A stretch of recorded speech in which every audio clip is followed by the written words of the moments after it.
श्रीमंदिर आमर त्रयोदश यात्रा मध्य झुलण यात्रा नथिले मध्य श्रीमंदिर पालित जो अनेक पर्वपर्वाणी रही प्रमुख यात्रा होची झुलण यात्रा। ये 7 दिवस व्यापी ये झुलण यात्रा जोटा कि आमर श्रावण शुक्ल दशमी रु आरंभ होई एटा प्रतिपद पर्यंत चली थाए।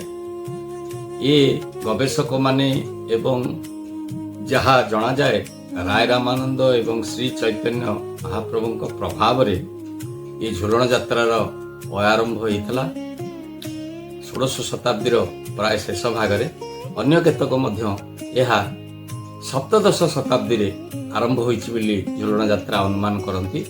तेबे झुलण यात्रा श्रीमंदिर रे महासमारोह रे पालित होता है। ये उपलक्षे मदन मोहन श्रीदेवी भूदेवी मुक्ति मंडप उपरे झुलण कुंज उपरे विजय करथांती। सेठारे ता पूर्वरु तांकर जो भेष होता है एवं आज्ञामाल ग्रहण करथांती। दक्षिणी घरे पूजा पंडा सेवक द्वारा मांडव भोग होता है।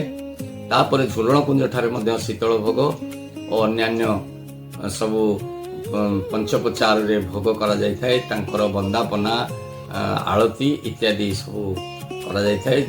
महाजन सेवक माने ये विजय प्रतिमा मानक विजय करई थांती एवं दोली रे जो मदन मोहन को सहित श्रीदेवी भूदेवी रही थांती तांको दोली की झुलई थांती। यही समय रे आमर मंदिर रे स्वतंत्र पर्वाणी भोग मध्य अंबालू एवं खीरी मध्य भोग होता है।